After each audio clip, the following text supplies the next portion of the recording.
From Paralysis to Purpose, a Mind Transformed. Chapter 1, The Gathering. Maya stood outside the weathered brick building, second-guessing her decision for the fifth time that morning.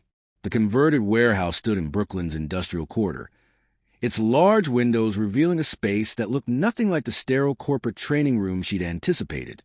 Plants hung from exposed beams, and mismatched furniture created intimate clusters throughout the open floor. Her colleague Jasmine spotted her through the glass and waved enthusiastically, gesturing toward two chairs she claimed near a window overlooking the East River. Maya pushed through the door, immediately hit by the scent of coffee and old wood. "I was betting on you bolting," Jasmine whispered as Maya settled into the worn leather chair beside her. Before Maya could respond, a woman in her mid-50s stepped into the center of the space. She wore simple jeans and a navy sweater, her salt and pepper hair pulled into a loose bun. Something about her presence commanded attention without demanding it. "I'm Dr. Reyna Torres," she began, her voice carrying warmth that seemed to dissolve the nervous tension in the room. "But I go by Reyna. We're not here for hierarchy. We're here to learn how to think again." She paused, scanning the faces around her. "Before we start, I need you to do something that might make you uncomfortable. Take out your phones and power them completely off." Maya's stomach tightened as she held down the power button. What if her boss needed her? What if there was an emergency? The familiar cascade of what-if began their dance. "I can see the anxiety building," Reyna observed. "Who wants to share what they're feeling right now?" The silence stretched. Then a young man across the circle raised his hand. "Like I've lost my lifeline," he admitted. Maya's hand rose before she could stop it. "I'm worried about missing something critical," she said, her voice wavering. "And now I'm worried about worrying." Several people laughed in recognition. "Thank you, Maya," Reyna said, moving to a whiteboard. "You've just demonstrated what we're here to address."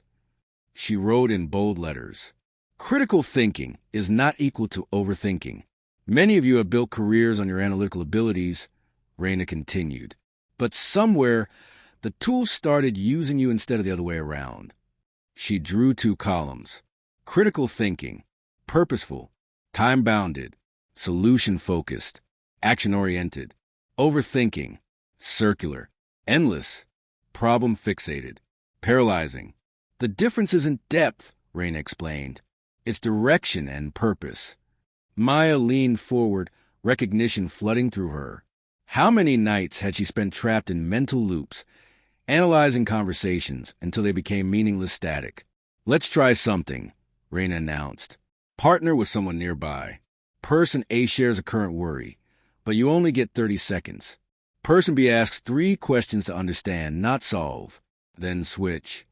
Maya turned to Jasmine, grateful when her friend volunteered to go first. Listening to Jasmine describe her frustrations with a competitive coworker, Maya noticed something shift. Without the pressure to fix anything, she could simply understand. When it was her turn, Maya described her recent presentation disaster.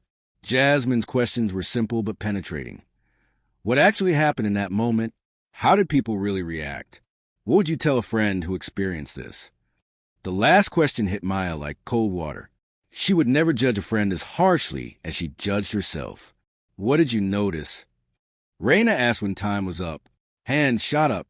People spoke about how the time limit forced clarity, how questions revealed new angles, how being heard without advice felt revolutionary. "You've just experienced a difference between rumination and reflection," Reyna explained. "Rumination is a hamster wheel. Lots of energy, no progress. Reflection is a spiral staircase. You revisit themes, but you're climbing to new understanding." She drew a spiral on the board. "Critical thinking isn't about eliminating uncertainty," Reyna said. "It's about moving through it with purpose." The morning flew by. Reyna introduced them to the GRACE framework. Ground yourself in the present moment. Recognize your emotional state. Assess the context. Consider perspective. Engage with intention.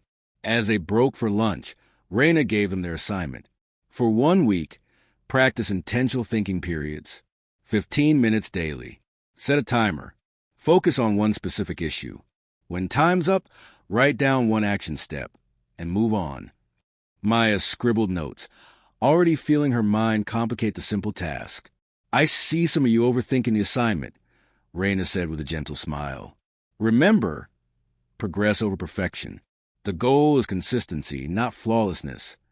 Walking out into the afternoon sun, Jasmine asked if Maya wanted to grab lunch. Maya's instinct was to decline. Work was waiting. But she caught herself. Was this avoidance masquerading as productivity? Yes, Maya said, surprising herself. I like that. As they found a table at a nearby cafe, Maya realized something had shifted. The constant mental chatter hadn't disappeared, but it felt less overwhelming. For the first time in months, she felt like she might find her way back. Her phone stayed off in her bag.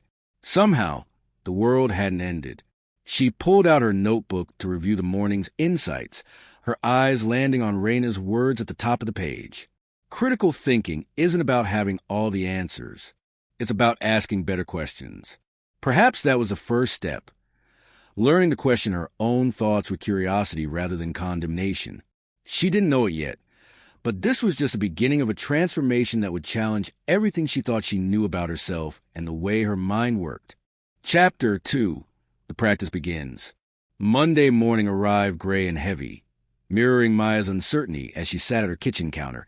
Timer set for 15 minutes. Her journal lay open, its blank pages somehow more intimidating than the complex financial models waiting at work. Focus on one specific issue. Reyna's voice echoed in her memory. Maya took a breath and wrote, Team strategy sessions. Why do they fill me with dread? She started the timer. Immediately, her mind began its familiar evasion dance. She should be preparing for work. Was 15 minutes too long? Too short? What if someone emailed? She gripped her pen tighter, forcing herself to stay seated. GRAC, she wrote, unpacking each letter. Ground. Heart racing before meetings, constant fear of being exposed. Recognize. Anxiety, imposter syndrome. Fear of judgment. Assess.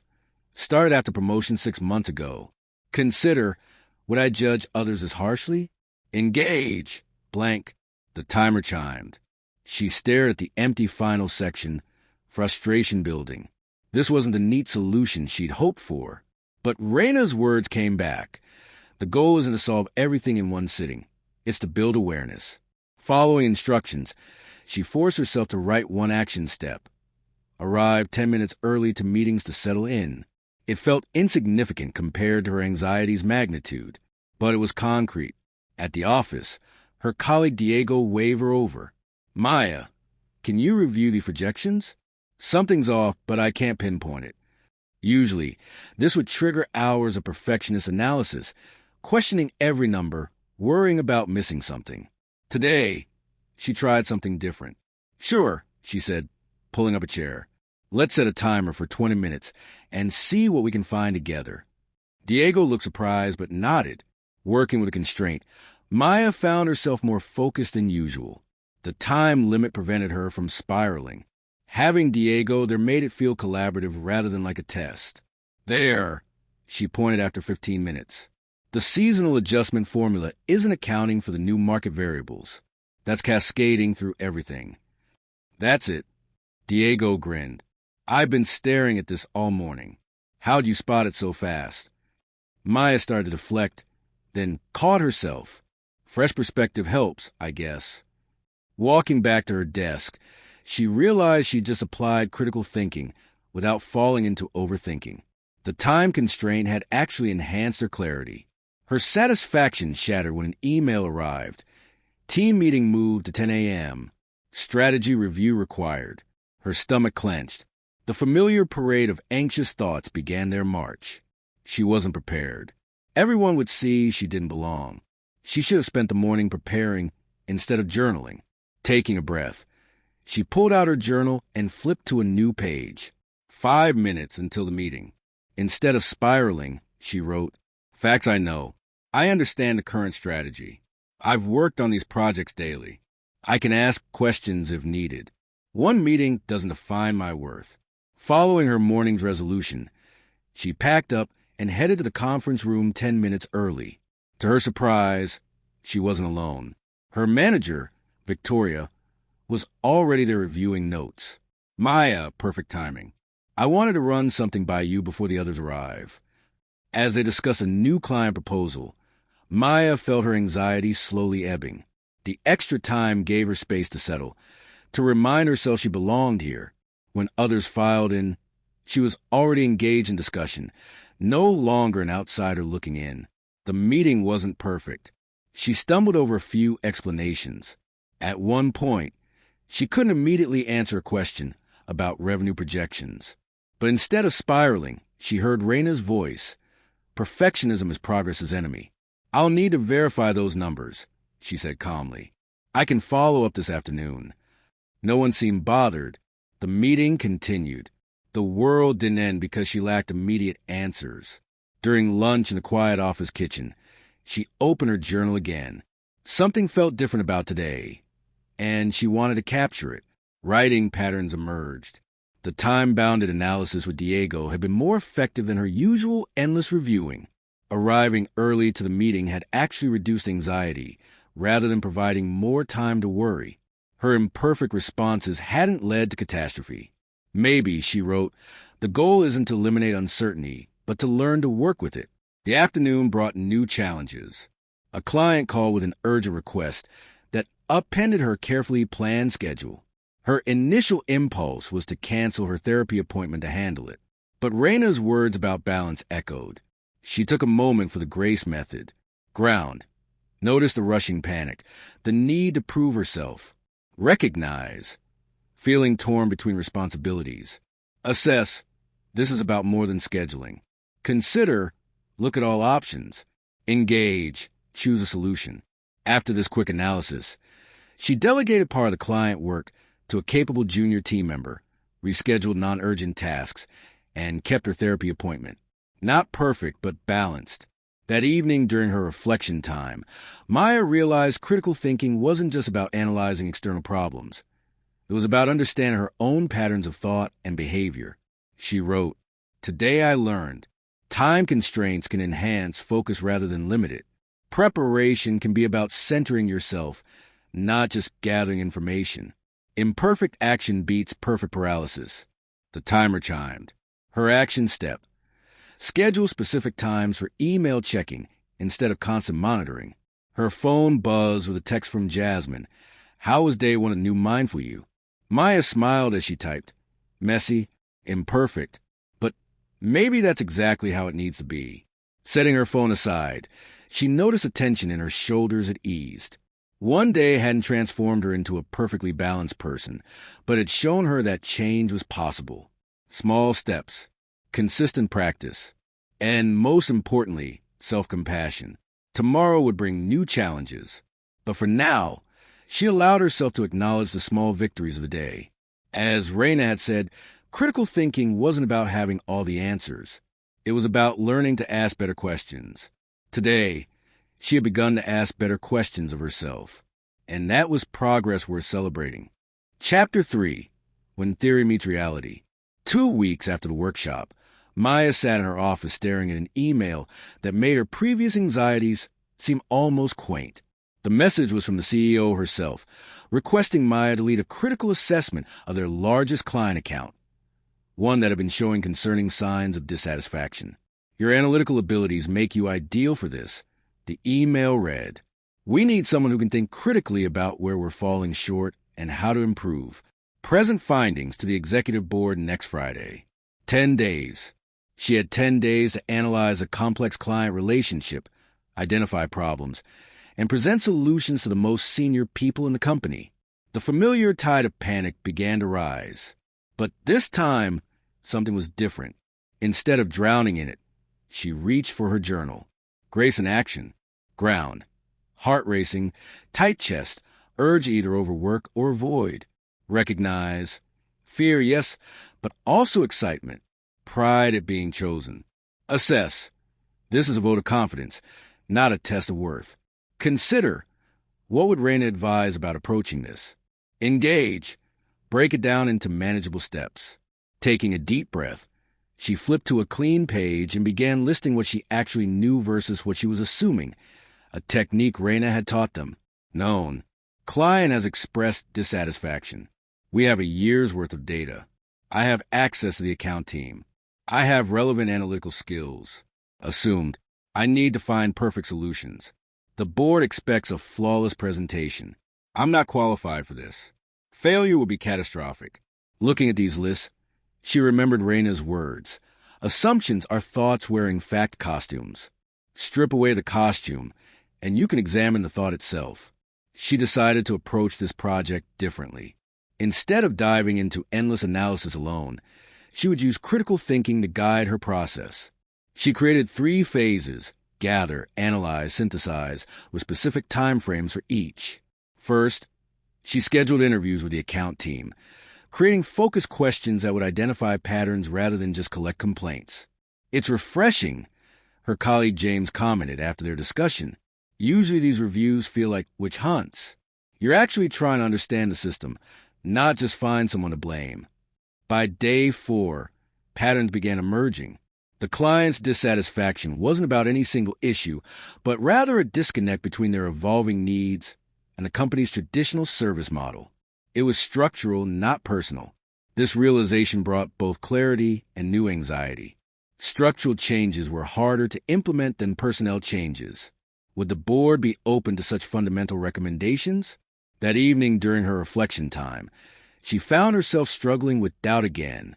I know what needs to be said, but I'm afraid to say it. What if I'm wrong? What if I'm right, but they don't want to hear it? Maybe I should focus on smaller, safer recommendations. The timer chimed, interrupting her spiral. Following Reyna's instructions, she wrote her action step. Schedule meeting with Victoria to test initial findings. The next day, Victoria listened intently as Maya walked through her analysis. When she finished, Victoria was quiet for a moment. This is going to ruffle feathers, she finally said. But I think you're right. The question is, how do we present this constructively? Together, they began mapping a presentation strategy. Victoria suggested framing the structural changes as opportunities for innovation rather than criticisms of the current system. Critical thinking isn't just about finding problems, she pointed out. It's about seeing possibilities. This conversation marked a turning point. Maya began to see how her new approach could make her more effective, not just less anxious. She was still nervous about the presentation, but it was no longer the paralyzing fear before. The next few days were intense but focused. She practiced Reyna's time-boxing technique, allocating specific periods for different tasks and forcing herself to move forward rather than getting stuck in endless refinement. When anxiety struck, she would pause, acknowledge it, and return to her structured approach. The night before presentation, she felt the urge to stay up late, revising everything one more time. Instead, she opened her journal. I've done the work. I've thought critically, not just anxiously. Whatever happens tomorrow, I know my analysis is sound and my recommendations well-reasoned. That has to be enough. She set her alarm and, surprisingly, fell asleep almost immediately. The board presentation became a lesson in applying critical thinking under pressure. When questions came, she forced herself to pause and think rather than rush to respond defensively. When one board member challenged her assumptions, she walked them through her analysis rather than backing down. What strikes me, the CEO said afterward, is not just the thoroughness of your analysis, but the clarity of your thinking. You've taken a complex problem and made it understandable without oversimplifying. Later, alone in her office, Maya reflected on how different this project had felt. The anxiety hadn't disappeared, but it no longer controlled her. By applying critical thinking to both the task and her own thought processes, she had found a balance she didn't know was possible. Opening her journal one last time, she wrote, "Critical thinking isn't about eliminating uncertainty or fear. It's about creating a structured way to move through them. It's about finding clarity in complexity, not waiting for complexity to disappear." The timer chimed. Her action step: schedule lunch with Jasmine to share what I've learned. Walking home in the early evening light, Maya realized something fundamental had shifted in how she viewed herself. The voice of self-doubt was still there, but it had become just one data point to consider, not the overwhelming force it once was. She had faced a significant challenge and met it not by becoming someone else, but by learning to use her analytical nature more effectively. Her phone buzzed with a message from Reyna. How are you applying what we discussed? For once, Maya didn't agonize over her response. She simply wrote, I'm learning that critical thinking isn't just a skill, it's a way of being. Thank you for helping me see that. As she sent the message, she smiled, knowing that while challenges would always come, she now had tools to face them. Not perfectly, but purposefully. And sometimes that made all the difference. Chapter 4, Beyond the Workplace. It was Saturday morning, and Maya sat in her favorite Brooklyn cafe, absently stirring her now-cold latte. Across from her, her younger sister Nadia was mid-crisis, tears threatening to spill. And now I don't know if I should give him another chance, Nadia concluded, looking at Maya expectantly. What do you think? In the past, Maya would have immediately launched into problem-solving mode, offering detailed analysis and concrete solutions. It was her default response to any emotional situation. Treat it like a business case. Find a logical answer. But Reyna's words from their last workshop echoed. Critical thinking in personal relationships isn't about finding the right answer. It's about asking the right questions and holding space for complexity. Taking a breath, Maya tried a different approach. Before I share my thoughts, can you tell me what you need most right now? Understanding? Solutions? Or just someone to listen? Nadia looked surprised by the question. After a moment, she said quietly, I just need help making sense of all this. My thoughts are so jumbled. Maya nodded, pulling out her journal, an action that had become almost reflexive. Let's try something. Instead of jumping conclusions, why don't we explore this together? She drew a line down the middle of a blank page. Let's look at the situation from different angles. Not just pros and cons, but the deeper patterns and feelings involved. As they talked, Maya found herself applying Reyna's structured thinking techniques in a new way. Instead of trying to solve Nadia's problem, she focused on helping her sister see it more clearly. They explored the relationship's patterns, Nadia's values and needs, and the difference between fear of being alone and genuine desire for reconciliation. You know, Nadia said after a while, wiping her eyes, no one's ever helped me think about it this way before. Usually people just tell me what to do. The conversation sparked something in Maya. She began to realize that critical thinking could deepen relationships, not just manage them. Over the next few weeks, she noticed how often she had used analysis as a way to avoid emotional connection rather than enhance it. This awareness was tested when her mother called with news that sent Maya's carefully constructed balance sideways. Your father's had some concerning test results, her mother said, voice carefully controlled. The doctors want to run more tests next week. Immediately, Maya felt her old patterns kick in. She wanted to research every possible diagnosis, create contingency plans, anything to avoid feeling the fear rising in her chest. But instead of diving into medical websites, she paused. Opening her journal, she wrote, Grace, ground, notice the urge to control through information. Recognize, I'm scared and that's normal. Assess, research won't change reality. Consider what's truly needed now. Engage, be present with the situation as it is, not as I wish it to be. This letter called her mother back, not to ask for medical details, but to simply say, this must be really scary. How are you holding up? The conversation that followed was unlike any they'd had before. Her mother opened up about her fears, and for once, Maya didn't try to fix anything. She just listened, asked thoughtful questions, and allowed the uncertainty to exist. Later that week during the workshop, Maya shared this experience with the group. I'm learning that critical thinking doesn't mean emotional detachment, she said. Sometimes it means being critically aware when not to analyze. Reyna smiled. Exactly. The goal isn't to think our way out of feeling, but to think clearly about what we're feeling and why. This understanding was further tested when Jasmine announced she was considering moving across the country for a job opportunity. Maya's immediate instinct was to create a detailed pros and cons list for her friend. Instead, she caught herself and tried something different. Over dinner at their favorite restaurant, Maya asked, How do you feel when you imagine yourself there? The conversation that followed revealed layers of hopes and fears that no logical analysis could have uncovered. Jasmine confessed the job itself wasn't what excited her. It was the idea of adventure, of proving she could start fresh. This led to a deep discussion about what they both wanted from life, dreams they'd never fully articulated before. "You've changed," Jasmine observed as they walked home. "A few months ago, you would have handed me a spreadsheet comparing cost of living and career trajectories." Maya laughed, but she knew it was true. She was learning to integrate critical thinking with emotional intelligence in a way that made both more effective. This integration was tested ultimately when her father's results came back. The diagnosis wasn't the worst they'd feared, but it would require significant lifestyle changes.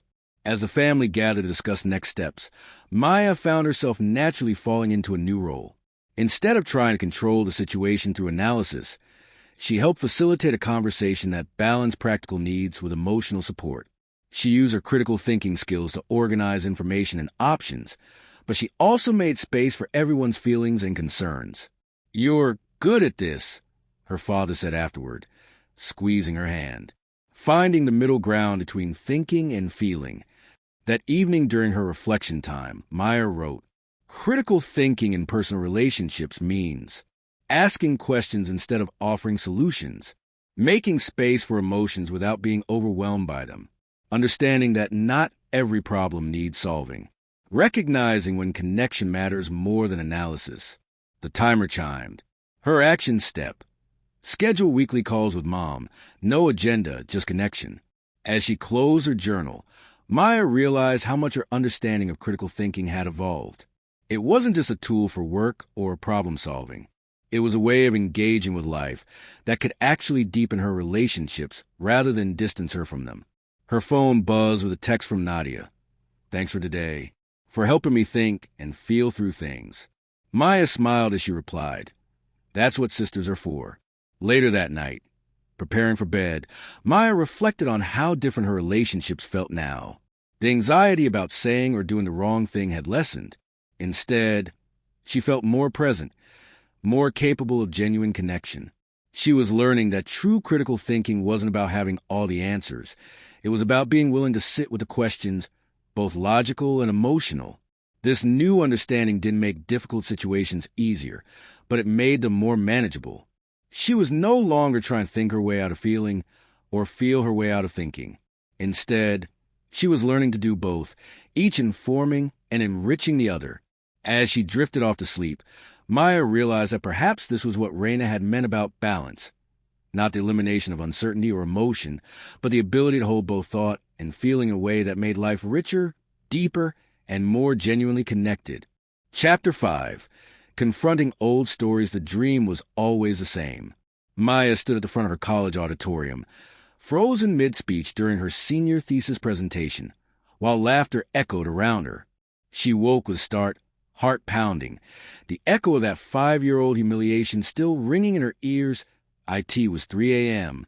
Despite all her progress, some ghosts still refused to be analyzed away. This particular memory, her failed thesis defense, had been surfacing more frequently since she'd started working with Reyna. During their last workshop, Reyna had talked about how critical thinking could be applied to past traumas. "Our memories aren't just recordings," Reyna had said. "They're stories we tell ourselves. And like any story, they deserve careful analysis." Unable to sleep, Maya reached for her journal, switching on her bedside lamp.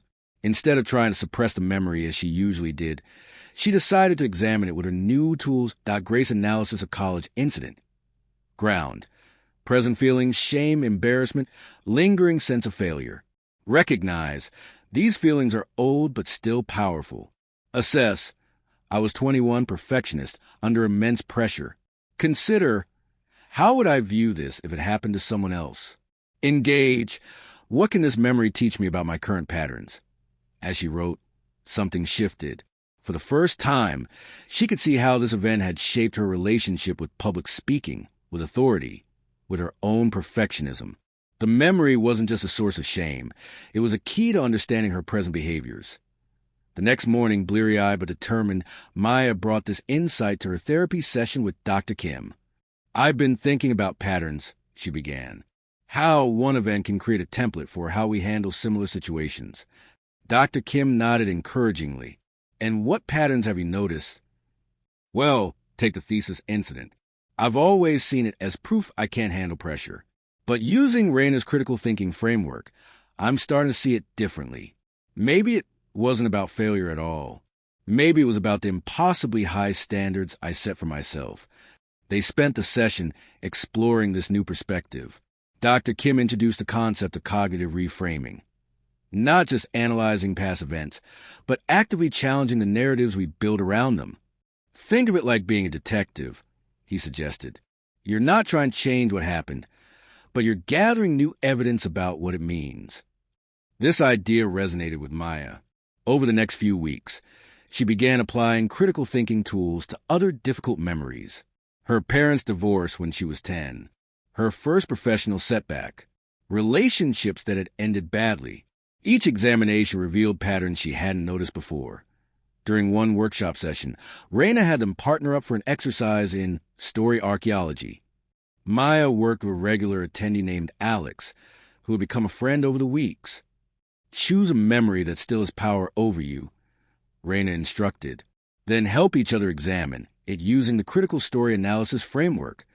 What are the facts of what happened? What meaning did you assign to those facts? What alternative interpretations might be possible? How does this interpretation affect your present behavior? Maya shared about the thesis incident. With Alex's thoughtful questions, she began to see new angles. Yes, she had frozen.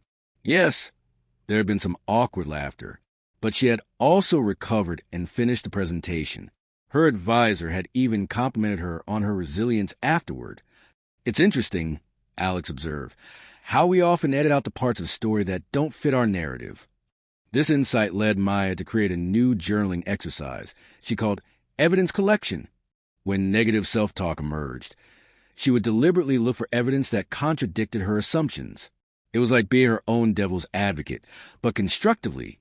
The real test came when her company announced she would be presenting at their annual industry conference. Her immediate response was panic, old memories threatening to overwhelm her. But this time, she had tools. Instead of avoiding the assignment or over-preparing to the point of paralysis, she approached it methodically. She analyzed her specific fears using the GRACE method. She collected evidence of past speaking successes. She reframed the opportunity as a chance to share knowledge, not prove worth. She set realistic preparation boundaries to avoid perfectionist spirals. The process wasn't smooth. During one practice run, she stumbled badly and felt the old shame rising. But instead of letting it derail her, she wrote in her journal, "Critical analysis of today's practice. What actually happened?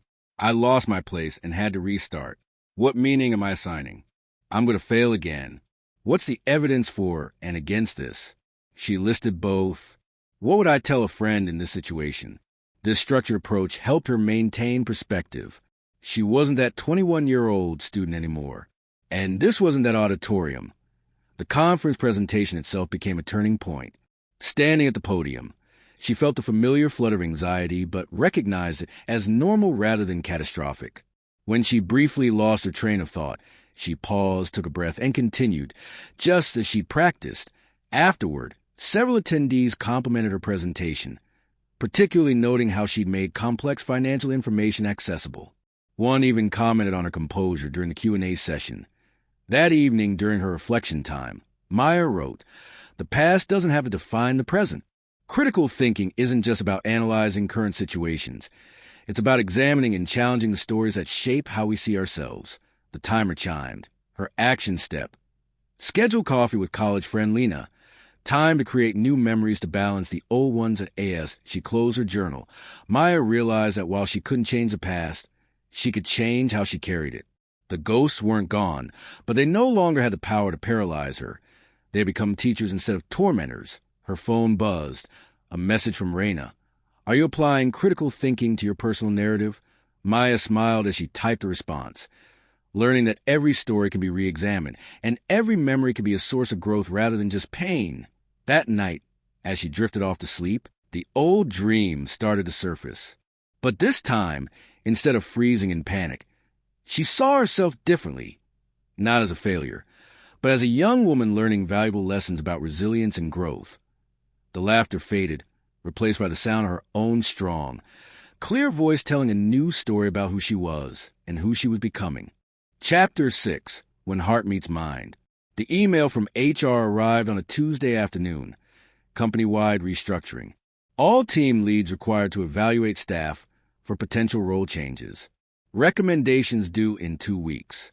Maya's stomach dropped. As a recently promoted team lead, she would need to assess people who had been her peers just months ago, including her friend Priya, who had struggled since returning from parental leave. This wasn't a theoretical exercise. These were real people's lives. Her decisions would affect mortgages, families, careers. The weight pressed against her chest as she stared at her screen. Start with what you know. Reyna's voice echoed. Taking out her journal, Maya began mapping the situation. Challenge analysis, objective factors, performance metrics, skill sets, project outcomes, subjective factors, team dynamics, adaptation to change, potential personal circumstances, existing relationships, emotional attachments, ethical considerations, fairness, transparency, compassion. She paused, realizing the situation would require both the analytical skills she'd been developing and the emotional intelligence she was learning to trust. It wasn't enough to make purely logical decisions. She needed to consider the human impact while remaining fair and objective. During that week's workshop, Maya raised a dilemma, careful to keep details confidential. How do you balance critical thinking with compassion when your decisions affect people's lives? Reyna smiled, clearly expecting this question. This is where integration becomes crucial. Critical thinking isn't about suppressing emotions. It's about understanding how they inform our analysis and decision-making. She introduced a new framework called integrated decision-making. Acknowledge emotional responses. Identify potential biases. Gather comprehensive data. Consider multiple perspectives. Evaluate impacts at all levels. Create balanced solutions. Armed with this framework, Maya approached her task methodically.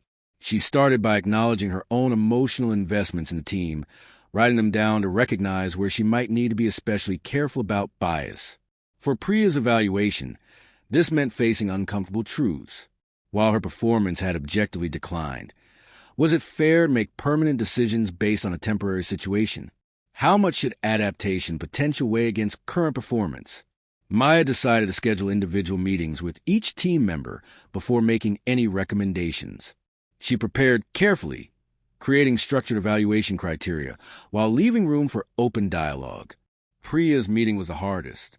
They sat in a small conference room, the weight of their friendship hanging between them. Before we start, Maya said, I want you to know this conversation is about understanding your perspective and goals, not just reviewing metrics. What followed was one of the most honest conversations they'd ever had. Priya spoke about her struggles balancing work and parenthood, but also about her determination to succeed. She had ideas for improving her productivity, but hadn't felt comfortable sharing them before. That evening, Maya wrote in her journal, Integration Insights. Emotion isn't the enemy of reason. It can highlight important factors we might otherwise miss. Critical thinking can create space for difficult conversations. Sometimes the most logical solution includes emotional considerations. The next week was intense. Maya spent hours reviewing data, conducting interviews, and wrestling with recommendations. She used Reyna's time-boxing technique to prevent analysis paralysis, setting specific periods for review and decision-making. When it came time to write her recommendations, she approached each one through both analytical and emotional lenses. For Priya, this meant proposing a hybrid role that would allow for more flexible hours while focusing on her strongest skills. It wasn't a perfect solution, but it balanced business needs with human considerations. The final report was different from what she'd initially expected to write. Instead of just performance evaluations, she included analysis of team dynamics and interdependencies, impact assessments for various restructuring options, specific recommendations for role modifications, transition and support plans for affected employees. When she presented her recommendations to senior management, she was surprised by their response. This is exactly what we needed, her director said. You've managed to look at both the business and human aspects of restructuring. Many managers only focus on one or the other. The implementation wasn't seamless. Some difficult conversations and decisions couldn't be avoided. But by approaching each situation with integrated critical thinking, Maya found she could be both fair and compassionate. Priya's situation proved particularly successful. The hybrid role actually led to improved performance as she found better work-life balance. Other team members saw that change wasn't necessarily threatening, and some even requested role modifications of their own. During one of their coffee breaks, Priya said something that stuck with Maya. "You know what made the difference? You didn't just think about what was best for the company. You thought about what was best for everyone, including the company." This experience taught Maya something crucial about integrated critical thinking. It wasn't about finding perfect solutions. It was about finding balanced ones that consider both facts and feelings, both systems and people. In her next workshop session, she shared this insight with the group. "I used to think critical thinking meant being purely objective, but now I see that true objectivity includes considering subjective factors." Reyna nodded approvingly. "That's exactly right. The goal isn't to eliminate emotion from our thinking. It's to understand how emotions and logic can work together to create better outcomes." That night during her reflection time, Maya wrote, "Integration lessons. Critical thinking isn't about choosing between head and heart. It's about using both effectively. Sometimes the most logical solution is the one that considers emotional impact. Balance doesn't mean compromise. It means finding solutions that work on multiple levels. Trust the process of integrated analysis, even when it feels messy." The timer chimed. Her action step: schedule monthly check-ins with team members to maintain open dialogue about roles and needs. As she closed her journal, Maya realized this challenge had taught her something fundamental about leadership and critical thinking. It wasn't enough to analyze situations correctly. You had to understand and consider the human elements as well. Her phone buzzed with a message from Reyna. "Remember, integration is a practice, not a destination." Maya smiled, thinking about how far she'd come from the person who once thought emotions were obstacles to clear thinking. Now she understood they were essential data points in a more complete form of analysis. Tomorrow would bring new challenges, but she felt better equipped to face them with this integrated approach. Critical thinking, she was learning, wasn't just about finding right answers. It was about finding better ways to think about questions themselves. Chapter 7, The Ripple Effect. It started with a simple question from Alex during their coffee break at the workshop. "How do you do it?" he asked, watching Maya methodically work through a problem in her journal. "You seem to have this whole critical thinking thing figured out." Maya nearly choked on her coffee. "Figured out? Hardly," she laughed. "I'm still learning every day." But she paused, considering. "I could show you some of what works for me, though." That casual offer would unknowingly set in motion a series of events that would challenge and expand her understanding of critical thinking in ways she never expected. They began meeting weekly in the cafe near their office building. Maya shared her grace technique, her journaling methods, her way of breaking down complex problems. But as she explained these tools to Alex, she found herself gaining new insights into them. "It's interesting," she noted in her journal that evening.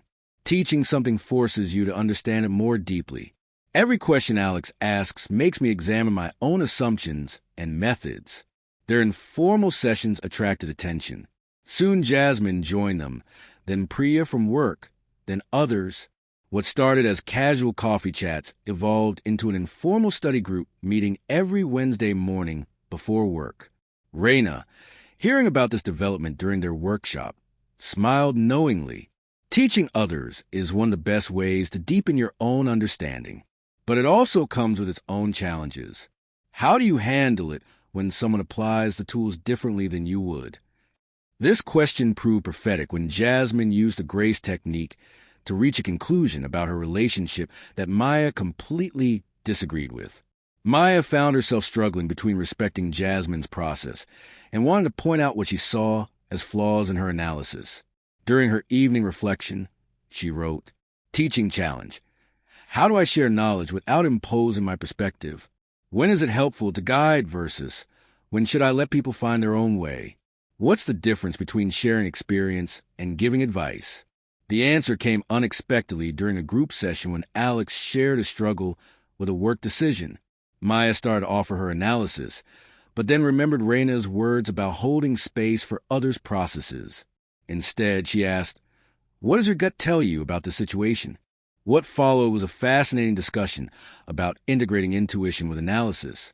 Each group member shared different approaches, and Maya found herself learning new variations on the tools she'd been teaching. "Maybe that's the point," she wrote later. "Teaching isn't about creating copies of ourselves. It's about helping others develop their own critical thinking styles." This insight was tested when her company's HR department asked her to develop a workshop on critical thinking for junior employees. The old Maya would have been paralyzed by imposter syndrome. The new Maya saw it as an opportunity to learn while sharing. She approached the workshop development with the same integrated thinking she'd been practicing. Workshop planning framework. Clear objectives. What do participants need most? Practical tools. What has worked for me and others? Flexible application. How can tools be adapted? Personal connection. How to make it relevant. Growth space. Where can participants develop their own approaches?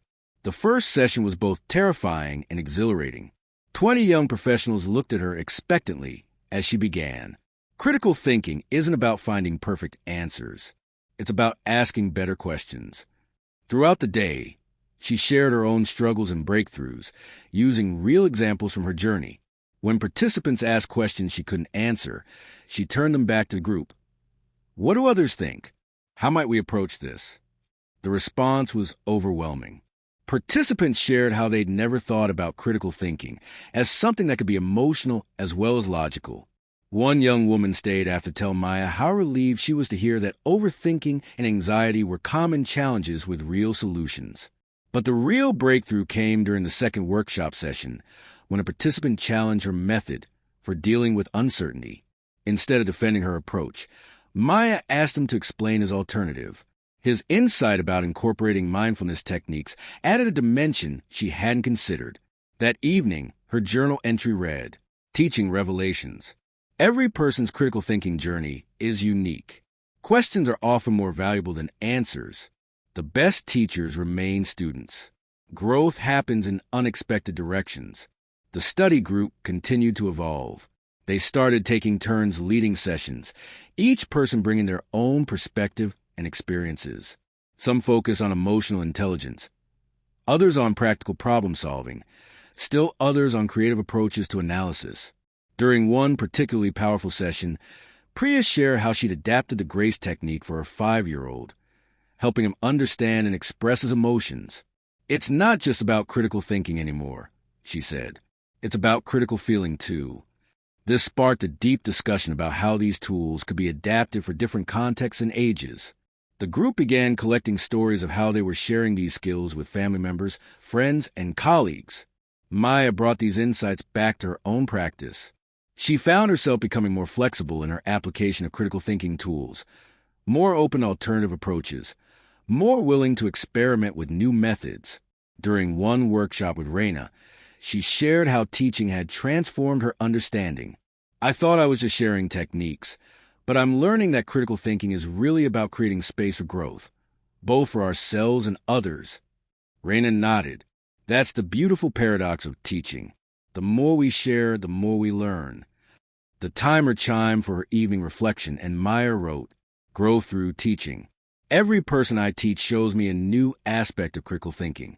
The tools are just a beginning. It's how people use them that matters. True learning happens in community. The best gift we can give others is space to develop their own wisdom." Her action step for the next day: start documenting different approaches to critical thinking for future workshop materials. As she closed her journal, Maya reflected on how far she'd come from the person who once thought she needed to figure everything out alone. Now she understood that growth wasn't just an individual journey. It was something that happened in connection with others.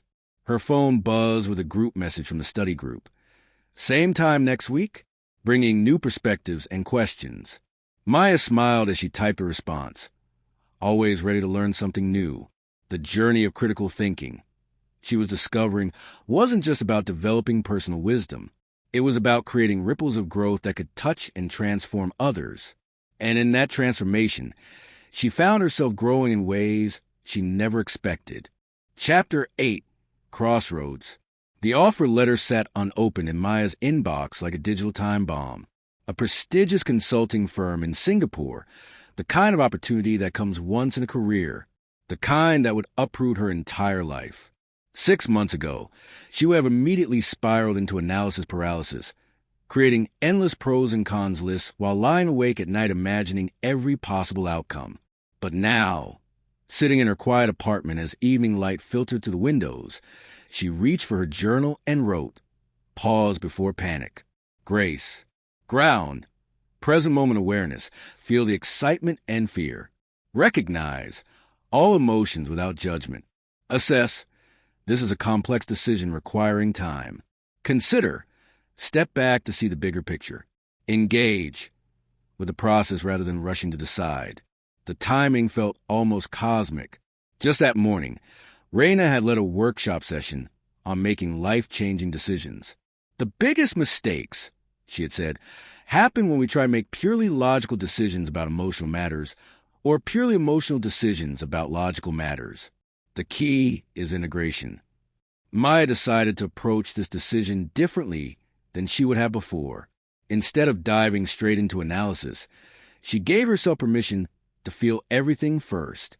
She spent an evening just writing about her emotional responses, fear of leaving her support system, excitement about new possibilities, guilt about potentially abandoning her family, pride in being recognized, anxiety about starting over, hope for what could be. The next day, she brought the situation to her study group, not for advice, but for perspective. How do you approach decisions that affect every aspect of your life? Alex shared how he'd made peace with turning down a similar opportunity years ago. Priya talked about her own experience moving cities and what she wished she'd known. Each perspective added new dimensions to consider. What's interesting, Jasmine observed, is that you're not frantically making spreadsheets like you would have 6 months ago. Maya smiled, recognizing the truth in this. Instead of trying to control the uncertainty through excessive analysis, she was learning to sit with it, to let both her thoughts and feelings inform her process. She decided to create what she called a life impact map, a more nuanced version of the traditional pros and cons list. Professional growth, new challenges and skills, international experience, higher visibility, learning curve risks, personal development, independence, cultural exposure, identity evolution, comfort zone expansion, relationships, distance from family, building new connections, maintaining old bonds, dating in a new culture, lifestyle, Asian work culture, travel opportunities, cost of living adjustment, healthcare differences. But unlike her old analysis methods, she didn't stop there. Under each category, she wrote about her emotional responses and deeper motivations. Was her desire for international experience really about career growth, or was it about proving something to herself? During her therapy session, Dr. Kim helped her explore these deeper questions. Sometimes, he said, big decisions are actually mirrors showing us what we truly value. This led to another evening of journaling. What am I really choosing between? Safety versus growth. Familiarity versus adventure. Connection versus independence. Past self versus future self. The process wasn't linear. Some days she felt certain about staying, others about going. But instead of seeing this ambivalence as a problem to solve, she recognized it as part of the journey. She took Reyna's advice about decision practice, spending a day living as if she'd made each choice, noting her emotional and physical responses. The days she spent deciding to stay, she felt relief but also a nagging sense of regret. The days she spent deciding to go, she felt anxious but alive. Then came the conversation she'd been dreading, telling her parents. Her father, still recovering from his health scare, grew quiet at the news. Her mother immediately started listing concerns about living alone in a foreign country. The old Maya would have either shut down in the face of their reactions or tried to argue logically. Instead, she applied her integrated thinking. I hear your concerns, and they're valid. Can you tell me more about what worries you most?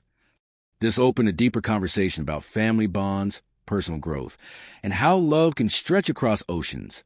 Her father eventually shared how he had once turned down a similar opportunity out of fear, something he still wondered about. At work, the response to her potential departure was mixed. Her team expressed sadness but support. Victoria, her manager, offered valuable perspective. Don't think about what you might lose. Think about who you might become.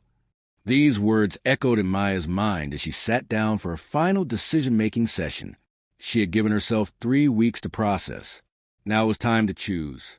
Opening her journal, she wrote, "Integration of head and heart. My analysis shows this is a sound career move. My emotions are mixed but lean toward excitement. My values align with taking this risk. My fear is normal but not a reason to stay. My support system will remain regardless of distance. My growth requires stepping into uncertainty." The timer chimed, but this time she didn't need an action step. She opened her laptop and began typing her response to the offer letter. Later that evening, she messaged Reyna, "I made the decision by integrating everything you've taught me." It wasn't just about analyzing options. It was about understanding myself. Reyna's response came quickly. The best decisions come from knowing ourselves deeply. Critical thinking isn't just about making choices. It's about understanding why we choose what we choose. As Maya packed up her journal that night, she felt a profound sense of peace. The decision itself wasn't what mattered most. It was the way she arrived at it, using both her analytical mind and her emotional wisdom. Her phone buzzed with messages from her study group reacting to her news. Their responses reflected exactly what she'd learned about community. Support without judgment, questions without pressure, excitement without dismissing fears. Tomorrow would bring the start of planning her transition. But tonight, she recognized how far she'd come from the person who once thought every decision had to be perfect. She had learned that the best decisions come from integrating all parts of ourselves, logic and emotion, fear and courage, past and future. The evening light faded, casting long shadows across her apartment. Whatever tomorrow would bring, she knew she had made her choice not from fear or impulse, but from a place of integrated wisdom. And that, she realized, was the ultimate test of everything she'd learned. Chapter 9. Moving forward, the acceptance email to Singapore had been sent 3 weeks ago, and now Maya's apartment looked like a battlefield between her past and future selves. Half-packed boxes competed for space with scattered possessions, each item demanding a decision. Keep, donate, store, or bring. Even packing requires critical thinking, she muttered, picking up a framed photo from her first day at her current job. The old Maya would have either kept everything out of sentiment or purged everything in a burst of minimalist enthusiasm. The new Maya knew better. Opening her journal, she created a framework for this transition, moving mindfully. Physical transitions, belongings, logistics, professional transitions, work handover, relationships, emotional transitions, saying goodbye, preparing for change, personal transitions, identity shifts, growth opportunities. Reyna's words from their last workshop echoed in her mind. Transitions are opportunities to practice integrated thinking. Every practical decision has an emotional component, and every emotional challenge has practical solutions. She began with the professional transition, approaching it with the structured clarity she developed. Rather than simply handing over her projects, she created what she called legacy documentation. Project histories with context and decision rationale.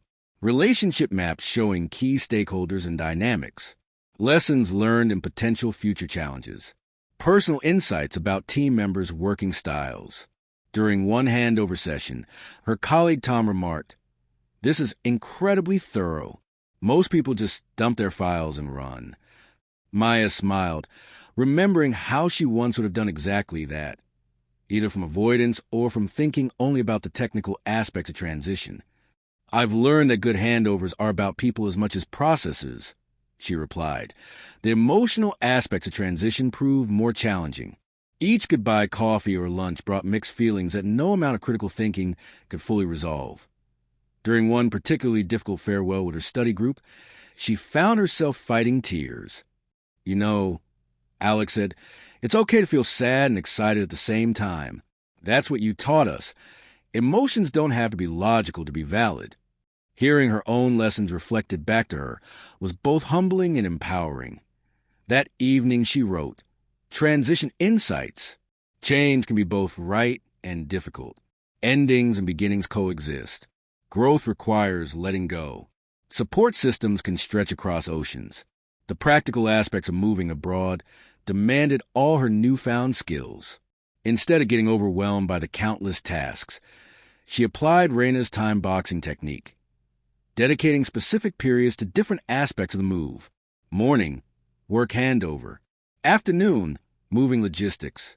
Evening, personal goodbyes. Weekend, cultural preparation.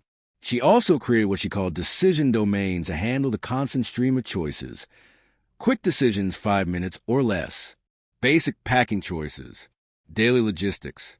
Simple correspondence. Medium decisions, 30 minutes max. Housing options. Banking arrangements. Insurance choices. Deep decisions, needs processing time. Long-term commitments. Relationship transitions. Identity choices. This framework helped prevent decision fatigue while ensuring important choices got the attention they deserved. When her mother called, worried about her living alone in Singapore, Maya was able to share the structured approach, which helped ease some of her concerns. "You've really thought this through," her mother said, sounding relieved. "I've learned that thinking things through doesn't mean overthinking them," Maya replied, realizing how much her relationship with analysis had evolved. The biggest challenge came when clearing out her home office. Each item seemed to carry memories of her journey. The journal from her first workshop with Reyna, sticky notes with half-formed insights, books that had shaped her thinking as she sorted through them. She realized this wasn't just a physical cleanup. It was a curation of her growth story. She decided to create a transition journal specifically for processing this change. In it, she mapped out her expectations, fears, and hopes for her new life. But unlike her earlier journaling, this wasn't about finding perfect answers. It was about creating a dialogue with herself about the journey ahead. During her final workshop with Reyna, she shared some of these insights. "I'm realizing that transition isn't just about moving from A to B. It's about becoming someone new while holding on to who you've been." Reyna nodded approvingly. That's the essence of integrated thinking, holding space for transformation while maintaining continuity. As her departure date approached, Maya faced one final challenge, her goodbye party. The old Maya would have either avoided it completely or micromanaged every detail. Instead, she let her friends take the lead while contributing in ways that felt authentic to her. The evening was a beautiful chaos of laughter, tears, and shared memories. During a quiet moment, Jasmine handed her a package, a new journal for her Singapore life. Inside the cover, each member of her study group had written a message. Alex's note particularly touched her. "You taught us that critical thinking isn't just about analysis. It's about growing with purpose. Now it's your turn to grow." Later that night, making her final journal entry in her apartment, Maya wrote, "Transition learnings. Change requires both planning and flexibility. Every ending contains seeds of beginning. Growth happens in the spaces between certainties. Critical thinking creates bridges between old and new. The best transitions honor both heart and mind." The timer chimed one last time in this space. Her action step was simple. Begin today. As she packed her journals, both old and new, Maya reflected on how different this transition felt from changes in her past. She wasn't trying to escape or reinvent herself. Instead, she was consciously evolving, carrying forward the lessons learned while opening herself to new growth. Her phone buzzed with a message from Reyna. "Remember, critical thinking isn't just about making good decisions. It's about making decisions that help you become who you want to be." Looking around at her half-packed apartment, Maya felt a deep sense of peace. The uncertainty ahead didn't paralyze her anymore. She had learned that the best decisions come not from perfect analysis, but from integrated wisdom, the kind that recognizes every transition as both an ending and a beginning, both a challenge and an opportunity. Tomorrow would bring more boxes, more goodbyes, more decisions. But tonight, she allowed herself to feel everything. The sadness, the excitement, the fear, and the hope. This, she realized, was what real growth felt like. Not the absence of uncertainty, but the courage to move forward with it. Her new journal lay ready on her nightstand, its blank pages promising new stories, new insights, new growth. The Singapore chapter was about to begin, and for the first time in her life, Maya felt ready, not just to think about change, but to embrace it fully, with both her mind and her heart engaged in the journey. Chapter 10. Starting anew. The Singapore rain was different from home, Maya decided, watching droplets trace patterns on her new apartment's window. It was warmer, more sudden, like the city itself was teaching her a lesson about adaptation and intensity. 3 weeks into her new life, she sat at her small desk overlooking the Marina Bay skyline, a mix of futuristic architecture and traditional shophouses in the distance. Her new journal lay open before her, its pages already filling with observations and insights. First impressions framework, external changes, language variations, Singlish, cultural norms, daily routines, internal changes, heightened awareness, shifting perspectives, evolving identity, growth opportunities, cultural learning, professional challenges, personal development, integration needs, balancing old habits with new patterns. Reyna's final piece of advice before she left had been profound. Don't just observe your new life, participate in its creation. Taking this to heart, Maya had developed what she called her conscious adaptation strategy. Instead of either clinging to old patterns or trying to completely reinvent herself, she approached each new experience with integrated thinking. When her Singaporean colleagues invited her to their weekly Hawker Center gathering, she analyzed both the professional benefits and her personal comfort levels before accepting. During her first team meeting at the new firm, she noticed how different the communication style was. More indirect, laden with subtle hierarchy cues and group harmony considerations rather than the direct American style she was used to. Rather than feeling lost, she wrote in her journal, cultural communication analysis, direct versus indirect styles, face-saving as social currency, implied meanings versus stated ones, power dynamics and politeness. This analytical approach helped her navigate the cultural differences while maintaining her authentic self. She wasn't trying to become Singaporean overnight, but rather to understand and adapt while staying true to her core values.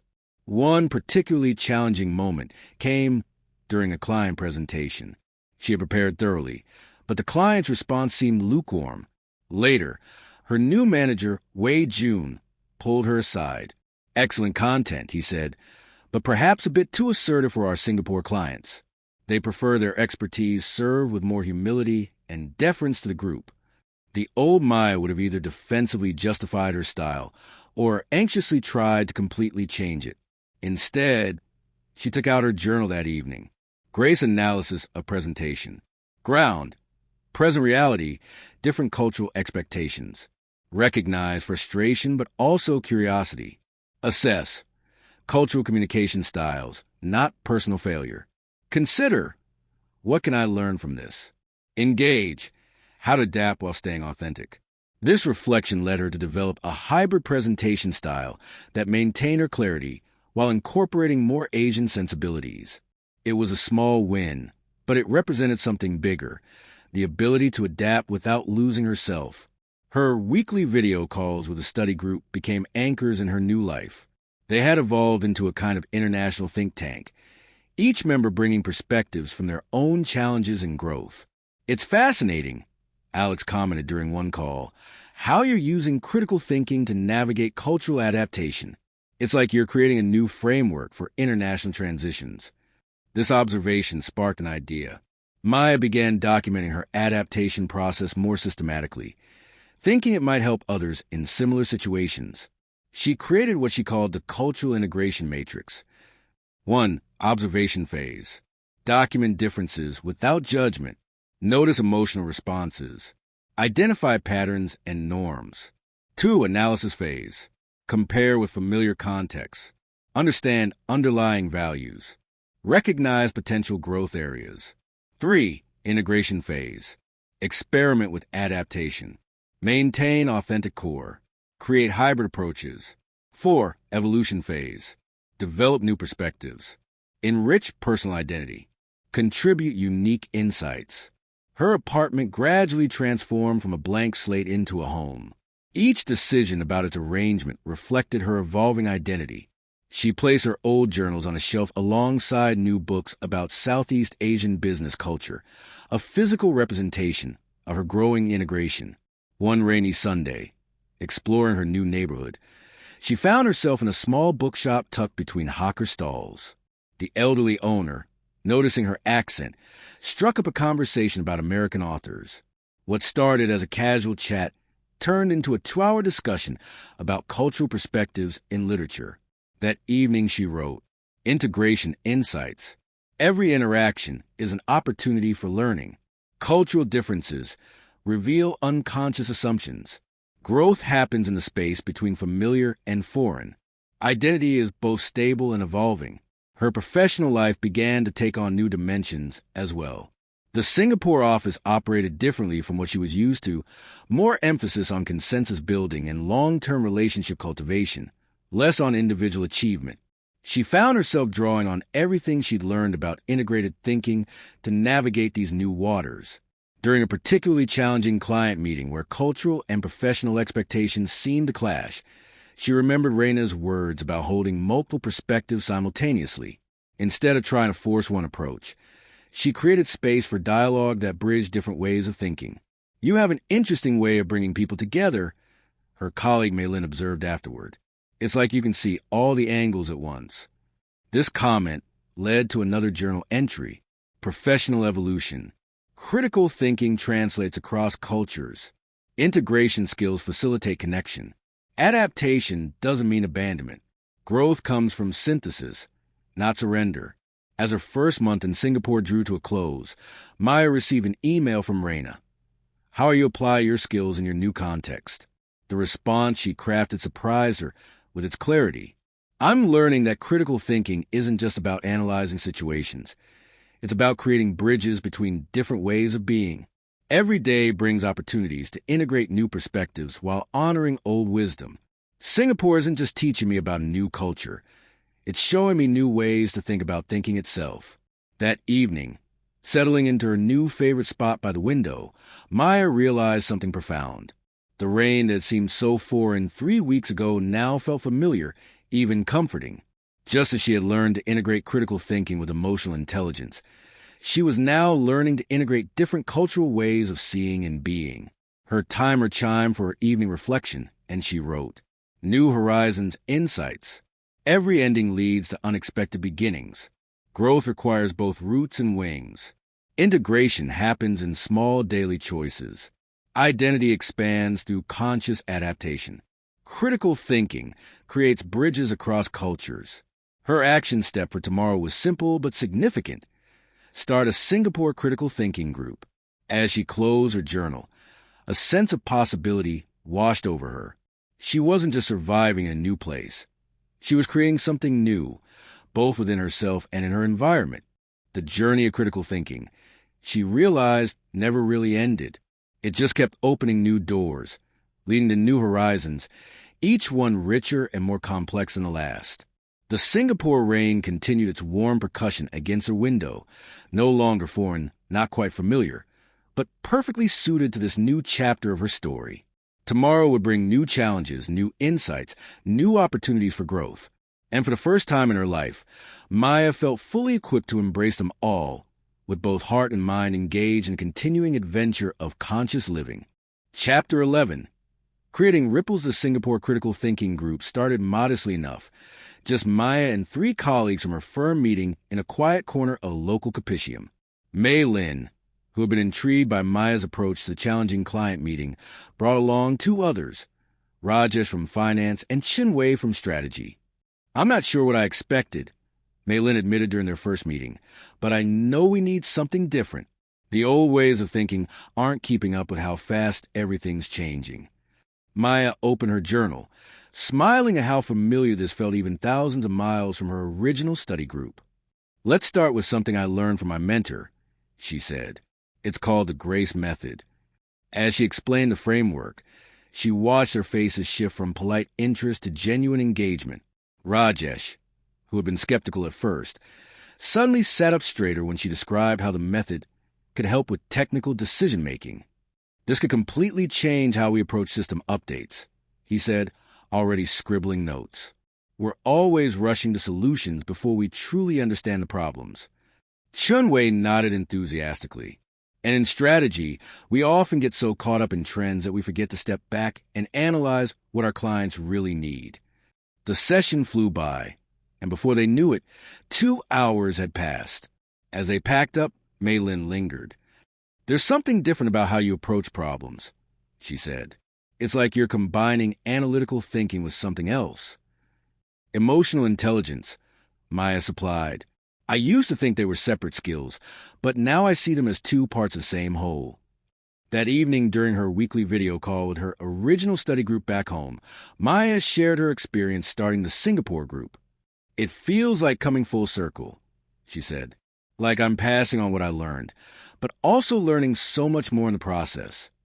Alex smiled knowingly. That's how it works, isn't it? The more you share, the more you grow. In her journal that night, Maya wrote, teaching others, growing self. Each explanation deepens understanding. Different perspectives enhance the tools.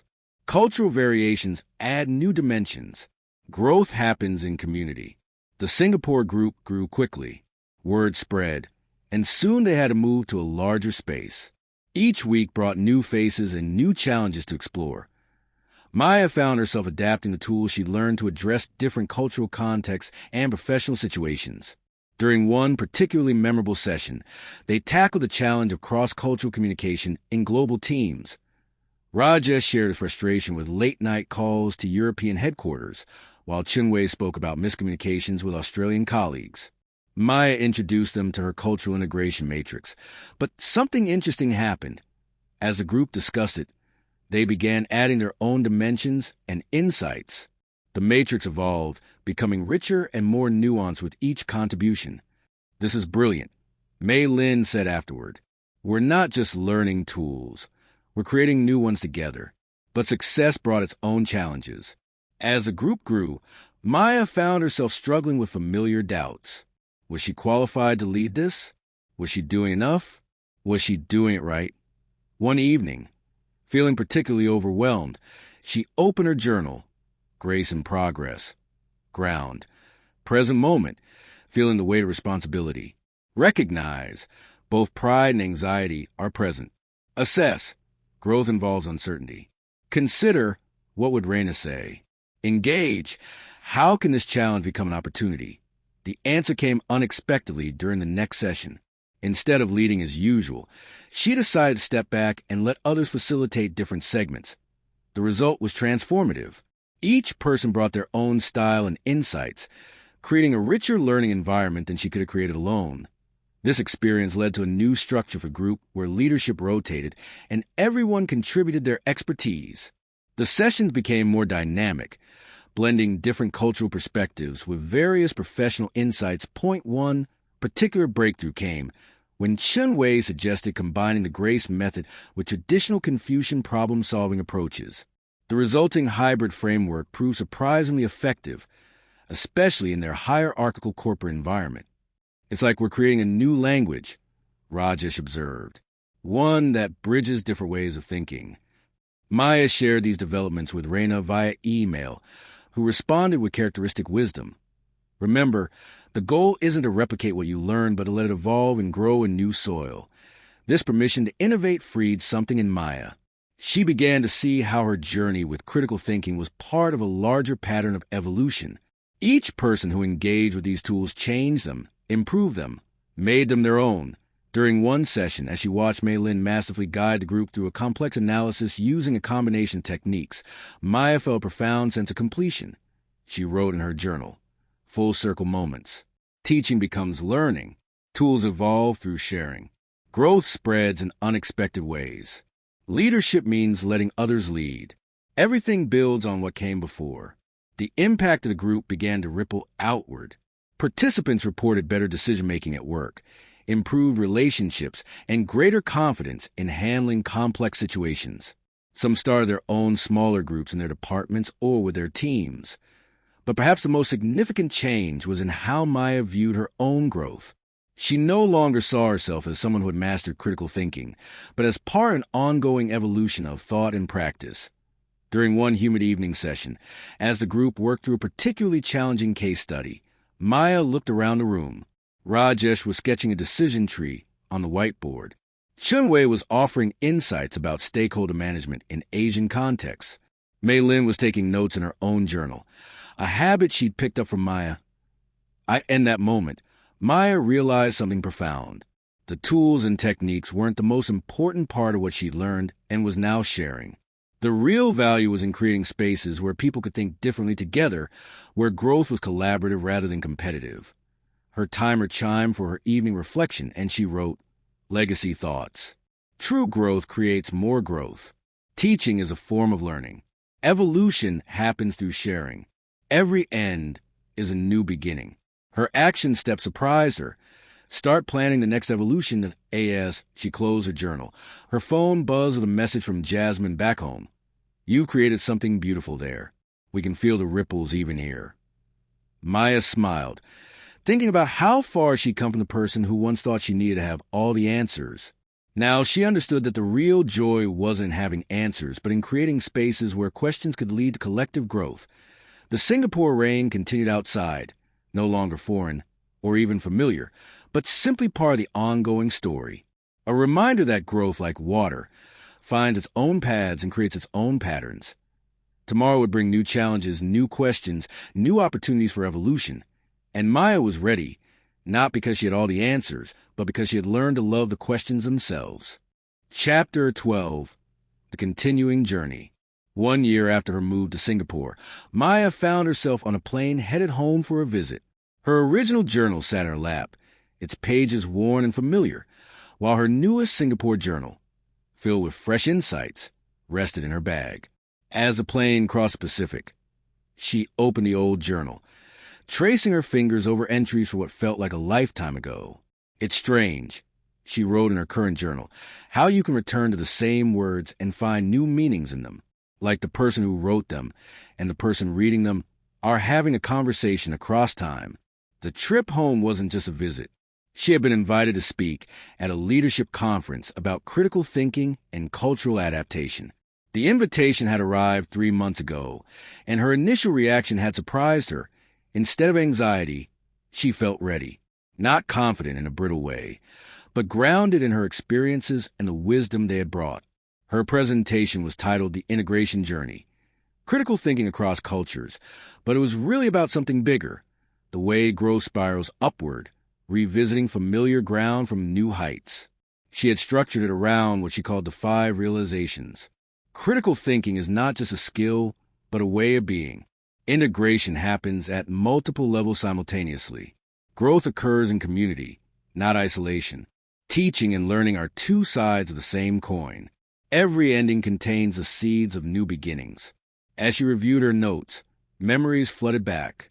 Her first workshop with Reyna, the early morning study groups, the struggles and breakthroughs, and now her Singapore Critical Thinking group, which had grown to over 40 regular members. The plane touched down, and Jasmine was waiting at arrivals, practically bouncing with excitement. They hugged tightly, and Maya felt the strange sensation of being both different and exactly the same. "The study group can't wait to see you," Jasmine said as they drove from the airport. "We've been applying your Singapore innovations to our sessions. That cultural integration matrix, it works for departmental differences too, not just international ones." Over dinner that evening, catching up with her old study group, Maya saw how everyone had grown in their own ways.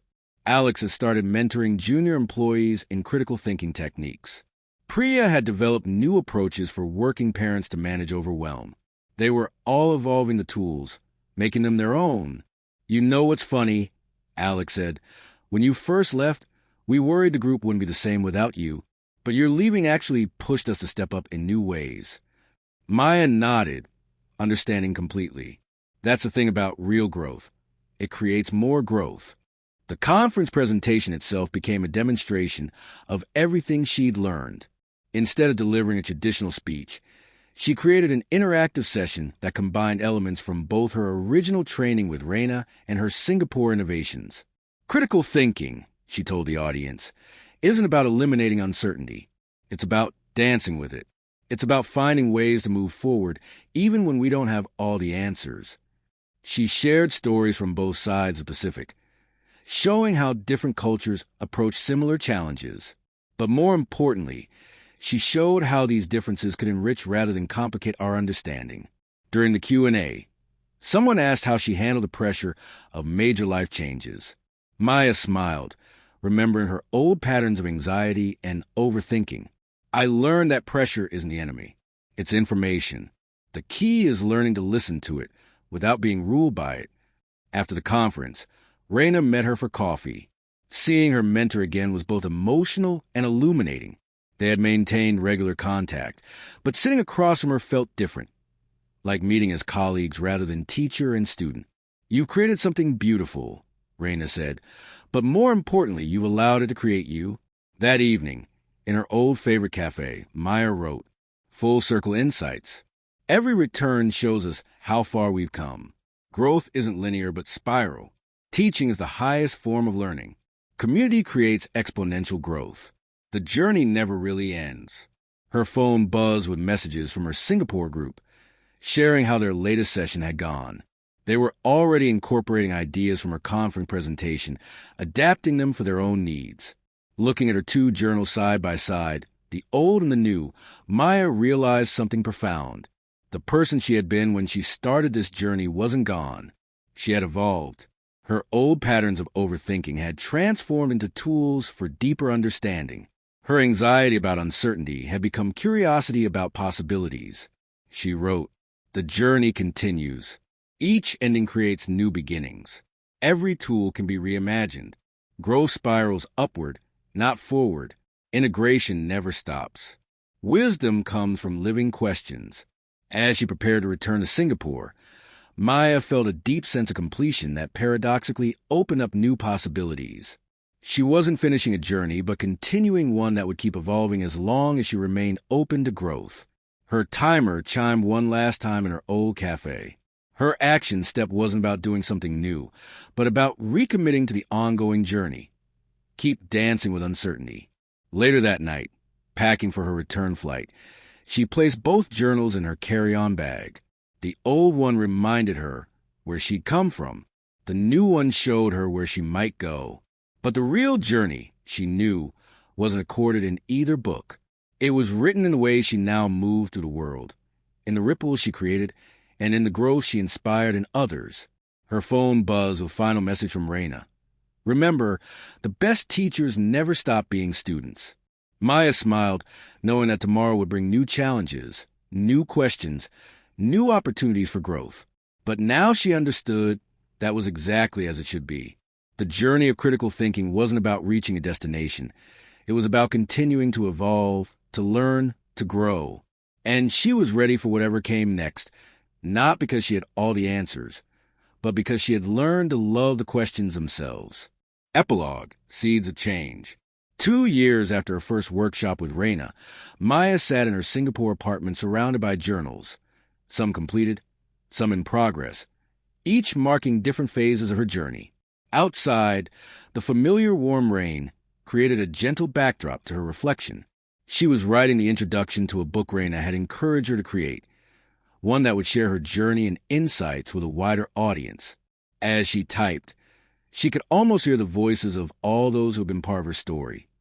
Reyna, her study group back home, her Singapore critical thinking group, and countless others who had contributed to her understanding. The Singapore group had evolved beyond her wildest expectations. What started as a small gathering in Capitium had grown into multiple groups across the city, each with its own flavor, but connected by common threads of integrated thinking and continuous growth. Other offices of her firm had begun implementing similar programs, creating a network of critical thinkers across continents. Her original study group back home was thriving, too, having developed their own unique approaches while maintaining the core principles they'd learned together. They still met virtually every month, sharing new insights and challenges across the ocean. Opening her current journal, Maya wrote, "Looking back, looking forward. Every step created possibilities I couldn't have imagined. Growth happens in spirals, revisiting old ground with new wisdom. Teaching and learning are eternal companions. Change creates ripples we may never see. The journey is a destination. Her phone buzzed a message from Maylin. The Jakarta office wants to start their own group. They're asking if you'll consult with them. Another message followed, this one from Reyna. Ready to co-facilitate the international workshop next month? Maya smiled, remembering the frightened, overthinking person she had been who would have been paralyzed by such opportunities. Now she felt not certainty, but comfortable readiness to engage with whatever came next. She had learned that critical thinking wasn't about eliminating uncertainty or finding perfect answers. It was about developing the wisdom to navigate complexity, the courage to remain open to growth, and humility to keep learning. Her timer chimed, a habit she still maintained, and she wrote her action step, begin the next chapter. As she closed her journal, she reflected on how every ending had led to new beginnings, how every challenge had contained opportunities for growth, and how every person she encountered had added something unique to her understanding. The rain continued outside, its rhythm as familiar now as her own heartbeat. Tomorrow would bring new challenges, new questions, new opportunities for growth. But now she knew that was exactly as it should be. The journey of critical thinking, she had learned, never really ends. It just keeps expanding, creating new ripples of understanding that touch lives in ways we may never fully know. And that, perhaps, was the most beautiful lesson of all. Her phone buzzed one final time, a group message from both her Singapore and home study groups. Remember where it all began. Look how far we've all come. Maya opened her original journal one last time, running her fingers over those first uncertain entries. Then she opened her laptop and began to write. The journey of critical thinking begins with a single question and continues with every breath we take. It's not about finding all the answers, but about learning to love the questions themselves. This is my story, but it's also your story, because every journey of growth creates ripples that touch other lives, and those ripples create ripples of their own. Welcome to the continuing adventure. The rain fell softly outside, nature's reminder that growth, like water, finds its own path.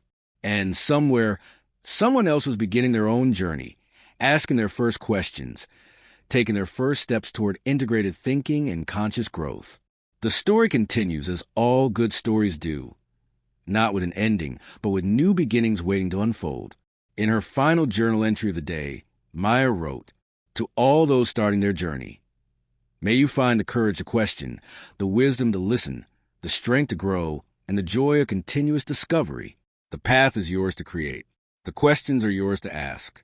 The growth is yours to embrace. Welcome to the adventure."